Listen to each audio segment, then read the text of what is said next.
നമസ്കാരം. Raf talk ഫുട്ബോളിലേക്ക് അവർക്കും സ്വന്തം 32 ക്ലബ്ബുകൾ കളിക്കുന്ന ബൃഹത്തായ ക്ലബ്ബ് വേൾഡ് കപ്പിന് ഇനി ദിവസങ്ങൾ മാത്രമേ ബാക്കിയുള്ളൂ. ദിവസങ്ങളല്ല, 1-2 മാസങ്ങൾ.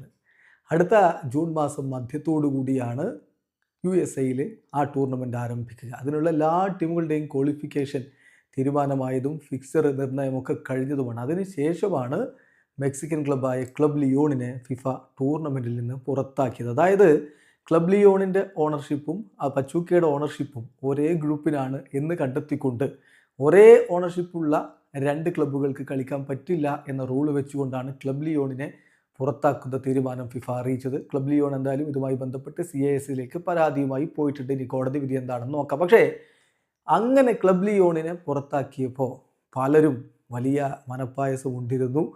വമ്പൻ ക്ലബ്ബുകൾ, ചിലരൊക്കെ ടൂർണമെൻറ്റിന് യോഗ്യത കിട്ടാത്തവരുണ്ടല്ലോ. FC ബാഴ്സലോണയ്ക്ക് ഈ വേൾഡ് കപ്പിന് യോഗ്യതയില്ല. അതുപോലെ Saudi Arabian club Cristiano Ronaldo കളിക്കുന്ന അൽ നസറിന് ഈ വേൾഡ് കപ്പ് കളിക്കാൻ നിലവിൽ യോഗ്യതയില്ല. അപ്പോൾ ഇനിയിപ്പോൾ ക്ലബ് ലിയോണിനെ ഒഴിവാക്കുമ്പോൾ അവിടെ ഒഴിവ് വരുന്ന സ്പോട്ടിലേക്ക് ബാഴ്സ് വരുമോ, അതല്ല അൽ നസർ വരുമോ, അതല്ല ഇനി മറ്റേതെങ്കിലും പുറത്ത് നിൽക്കുന്ന വമ്പൻ ക്ലബ്ബ് വരുമോ എന്നൊക്കെ ആരെങ്കിലും കരുതിയിരുന്നെങ്കിൽ ഇപ്പോൾ ഫിഫ ആ കാര്യത്തിലൊരു വ്യക്തത വരുത്തിയിട്ടുണ്ട്. ഇത് കോൺകകാഫിൻ്റെ സ്ലോട്ടാണ്. അപ്പോൾ അവിടെ നിന്നുള്ളൊരു ക്ലബിന് മാത്രമേ ഇനി വേൾഡ് കപ്പിന് പകരം അവസരം കൊടുക്കുകയുള്ളൂ. അതിനുവേണ്ടി ഒരു പ്ലേ ഓഫ് നടത്താനാണ് ഇപ്പോൾ തീരുമാനിച്ചിരിക്കുന്നത്. അത് ഫിഫ ഒഫീഷ്യലി അറിയിക്കുന്നുമുണ്ട്. അതായത് മെക്സിക്കൻ ക്ലബ്ബായിട്ടുള്ള ക്ലബ് അമേരിക്കയും USA ക്ലബ്ബായിട്ടുള്ള LAFCയും തമ്മിൽ ഒരു പ്ലേ ഓഫ് കളിക്കും. അതിൽ വിജയിക്കുന്ന ടീമായിരിക്കും ലിയോണിൻ്റെ സ്ഥാനത്ത് വേൾഡ് കപ്പിന് യോഗ്യത നേടുക. എന്തുകൊണ്ട് ഈ 2 ടീമുകൾ എന്ന് ചോദിച്ചാൽ, ലിയോൺ കിരീടം ചൂടിയ 2023 കോൺകകാഫ് ചാമ്പ്യൻസ് ലീഗ് അതിൽ വിജയിച്ചതുകൊണ്ടാണ് ലിയോണിന് യോഗ്യത കിട്ടിയിരുന്നത്. ആ ചാമ്പ്യൻസ് ലീഗിലെ റണ്ണേഴ്സപ്പാണ് LAFC, ലോസ് ഏഞ്ചലസ് FC. അതുപോലെ തന്നെ ക്ലബ് അമേരിക്ക നിലവിൽ കോൺകകാഫ് മേഖലയിൽ ഫിഫ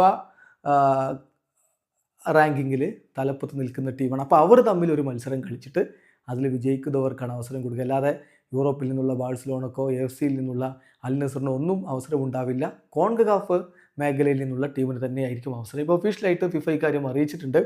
ഫിഫ കൺഫേം ചെയ്യുകയാണ്. ഫിഫ ഒരു പ്ലേ ഓഫ് മത്സരം LAFCയും ക്ലബ് അമേരിക്കയും തമ്മിലുള്ള പ്ലേ ഓഫ് മത്സരം 2025 ഫിഫ ക്ലബ്ബ് വേൾഡ് കപ്പിൻ്റെ ആ ഒഴിവുള്ള സ്പോട്ടിന് വേണ്ടി നടത്തുന്നത് പരിഗണിച്ചിരിക്കുകയാണ്.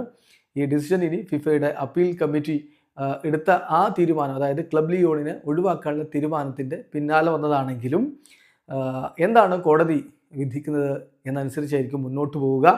LAFC റണ്ണേഴ്സപ്പ് എന്ന നിലയിലാണ് ഈ പ്ലേ ഓഫിൽ പങ്കെടുക്കുന്നത്. 2023 കോൺകാഫ് ചാമ്പ്യൻസ് ലീഗിലെ റണ്ണേഴ്സപ്പ് എന്ന നിലയിലാണ്. അതേസമയം ഹയസ്റ്റ് റാങ്ക്ഡ് ടീം, ഫിഫയുടെ കോൺകാഫ് മേഖലയിലെ ഹയസ്റ്റ് റാങ്ക്ഡ് ടീം എന്ന രൂപത്തിലാണ് LAFC പങ്കെടുക്കുന്നത് എന്നുകൂടി ഇപ്പോൾ ഒഫീഷ്യലായിട്ട് ഫിഫ തന്നെ അറിയിക്കുന്നു. വീഡിയോ അവസാനിക്കുന്നു. ഫുട്ബോൾ ലോകത്തെ കൂടുതൽ വിശേഷങ്ങളുമായി റാഫ് ടോക്സ് വീഡിയോ എത്താം.